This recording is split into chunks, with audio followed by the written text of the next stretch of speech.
आज अल्लाह ताला ने पाकिस्तान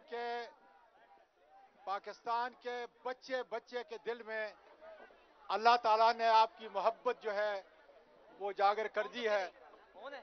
पूरी दुनिया इसके ऊपर हैरान है। सवाल ये है कि हमारी मौजूदगी के अंदर आरटीएस को बिठाया गया, हमारी मौजूदगी के अंदर ईवीएम नहीं होने दी, पाकिस्तानियों को वोट का हक नहीं होने दिया। इंशाअल्लाह ताला बहुत जल्द आप पाकिस्तान के वजीर आजम बनेंगे। इस कौम का आपसे सवाल ये है, और मैं आज पूरे पाकिस्तान और मेरे मुल्क की तर्जुमानी करते हुए सवाल कर रहा हूं, क्या कोई ऐसा काम करेंगे आप जब आप 3/4 मेजॉरिटी से 2/3 से नहीं, इंशाअल्लाह ताला 2/3 मेजॉरिटी से आएंगे? क्या ऐसा काम करेंगे कि मेरे मुल्क को ईवीएम, मेरे मुल्क को इंसाफ का निजाम, मेरे मुल्क को अपनी खुद मुख्तियार, अपने मुल्क को एक ऐसी कौम उठाकर जो आज बन चुकी है कि ये मुल्क एक आजाद कौम की हैसियत से अपना सर उठा करके पूरी दुनिया के अंदर पाकिस्तानी कौम जो है उभर के आए। लेकिन उनके हुकूक का तहफ़्फ़ुज़ किस तरीके से आप मुख्तलिफ तौर पे करेंगे जब आपको 2/3 नहीं बल्कि इंशाअल्लाह ताला 3/4 मेजॉरिटी से इंशाअल्लाह ताला इस्तीफा आएंगे? जी शुक्रिया आजम, शुक्रिया।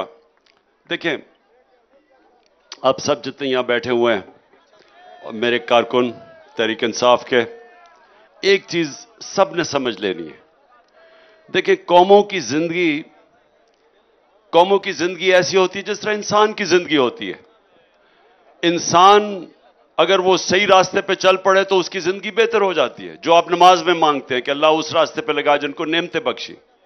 इंसान गलत रास्ते पे चला जाता है, अपने आप को तबाह कर लेता है।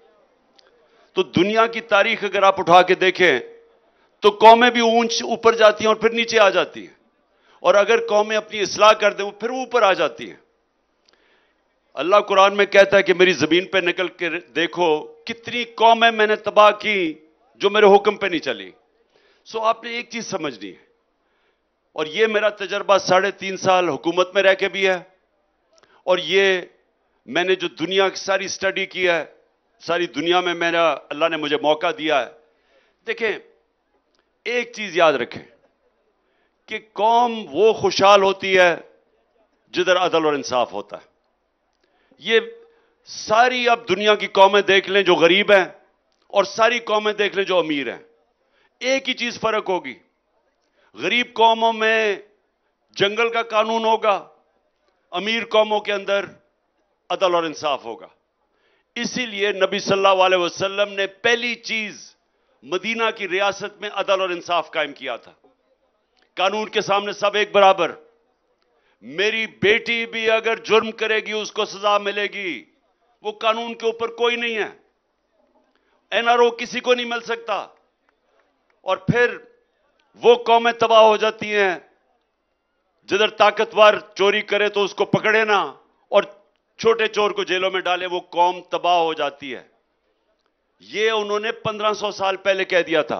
आज दुनिया में देख लें, जो कौम ऊपर है वह इंसाफ है, जो कौम नीचे है वह हमारी तरह का जंगल का कानून है, ताकतवर के लिए एक और कमजोर के लिए दूसरा। ये समझ आए बस।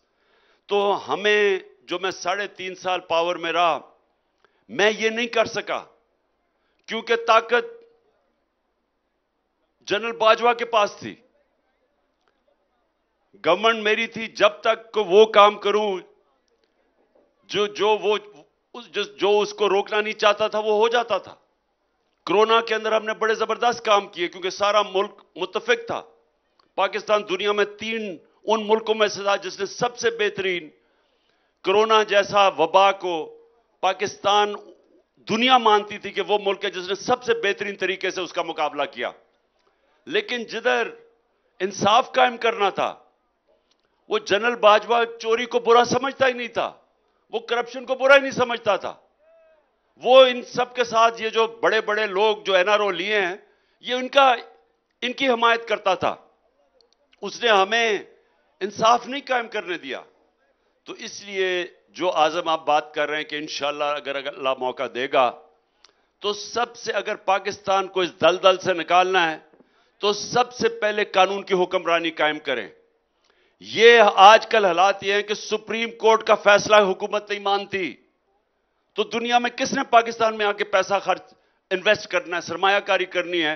जब सुप्रीम कोर्ट के फैसले को हुकूमत नहीं मानती तो उस मुल्क के अंदर तो इंसाफ के निजाम पे किसी को इत्मीनान होगा ही नहीं। तो जब इत्मीनान नहीं होगा तो सरमायाकारी नहीं होगी, वो नहीं होगी तो खुशहाली नहीं होगी, नौकरियां नहीं मिलेंगी। तो हमारे रास्ते में सिर्फ ये एक वो निजाम, एक करप्ट निजाम, एक नाइंसाफी का निजाम रुकावट बना हुआ है। और वो जब तक एक ताकत से हुकूमत नहीं आती वो इसको ठीक नहीं कर सकती, क्योंकि जो माफियाज हैं वो आपको करने नहीं देते। तो सबसे बड़ी हमारी जो कोशिश, अगर पाकिस्तान को इस मुश्किल वक्त से निकालना है तो एक इंसाफ का निजाम ठीक करें, और सबसे ज्यादा बैरून मुल्क पाकिस्तान में सरमायाकारी करेगा। 1 करोड़ पाकिस्तानी बाहर बैठा है, उसमें से चंद लाख पाकिस्तानी भी यहां सरमायाकारी शुरू कर दें तो हमें किसी के सामने हाथ फैलाने नहीं पड़ेंगे, या डॉलर्स आ जाएंगे, या हमारे ये जो कर्जे चढ़ते जा रहे हैं क्योंकि डॉलर्स नहीं कम है, वो सारा खत्म हो जाएगा अगर हम सरमायाकारी पाकिस्तान में ले आए। वो आएगी जब हम इंसाफ का निजाम ठीक करेंगे। लुकमान शाह जी, लुकमान शाह किधर हैं? नादिया, अच्छा वो लुकमान शाह आ गए। लुकमान शाह जी यहाँ से। जी लुकमान बोलिए जी, क्या बात करना चाह रहे हैं? खान साहब, सबसे पहले आपको ईद मुबारक। इसके बाद सवाल तो बहुत है, लेकिन मेरा सवाल ये है आपसे कि जिस तरह हकीकी आज़ादी मार्च में नौजवानों ने आपको साथ दिया और इस मुश्किल में आपको नौजवानों ने नहीं छोड़ा, क्योंकि इस दलदल और इस मुश्किल हालात में, मुल्क के हालात आपको पता है, इंशाल्लाह आप पाकिस्तान की नेक्स्ट वज़ीर आज़म है, हमारे दिलों का वज़ीर आज़म है, और 2/3 अक्सरियत इंशाल्लाह आप दोबारा आएंगे। लेकिन सवाल मेरा ये है कि आपको नौजवान ने आपको साथ दिया, आप नौजवानों को किस तरह एम्पावर करना है, किस तरह आप नौजवानों को, आपके साथ क्या प्लान है जब दोबारा इक़्तिदार में आ जाए? देखिए,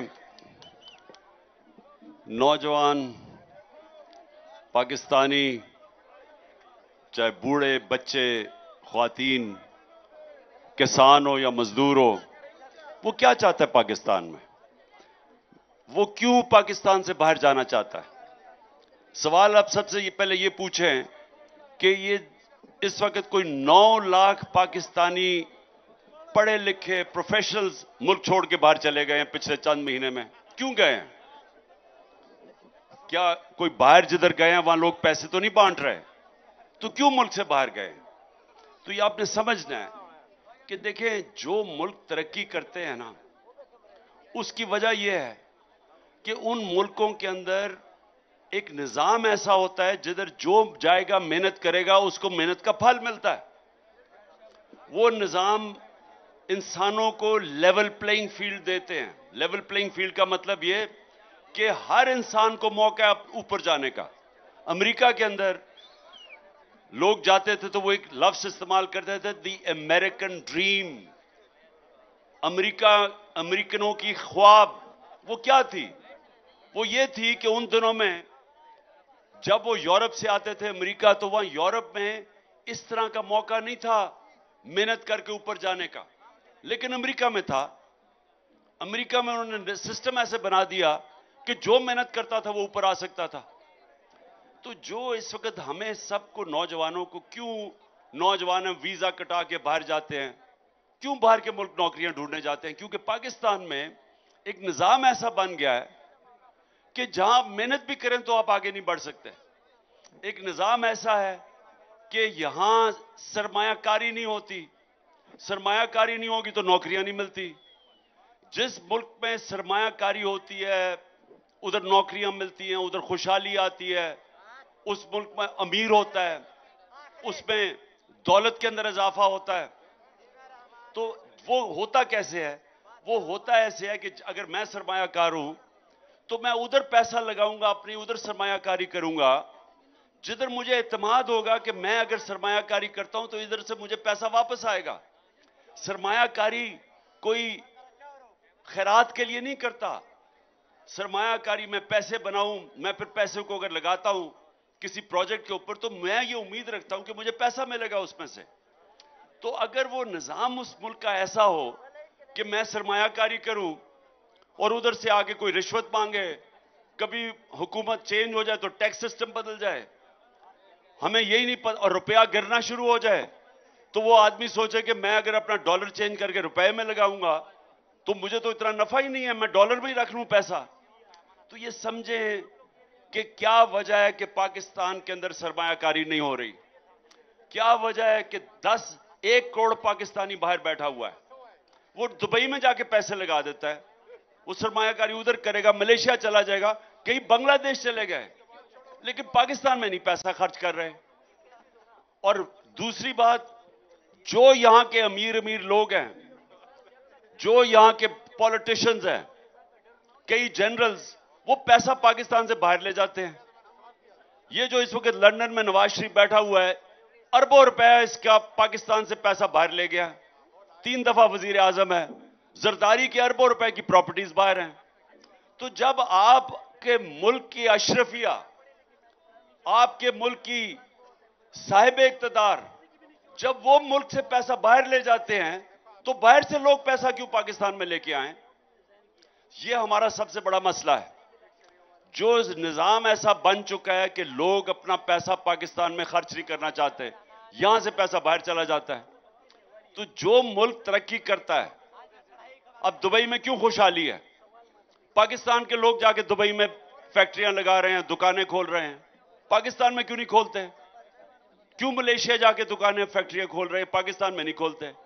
तो अगर वो वही पैसा पाकिस्तान में लग जाए तो यहां नौकरियां भी मिले, जो आप नौजवानों की बात कर रहे हैं, नौजवानों को नौकरियां भी मिले, खुशहाली भी हो, नौजवान बल्कि अपनी दुकानें खोलें, अपनी कारोबार करें। वो तब होगा जब पाकिस्तान का हम निजाम ठीक करेंगे। पाकिस्तान का निजाम सबसे पहले तब ठीक होगा जब हम पाकिस्तान का, जिसको कहते हैं गवर्नेंस सिस्टम, जिस तरह एक मुल्क अपनी गवर्नमेंट चलाता है, इसको गवर्नेंस कहते हैं, वो तब ठीक होगा जब उस मुल्क में कानून की हुक्मरानी होगी, रूल ऑफ लॉ होगा, इंसाफ होगा।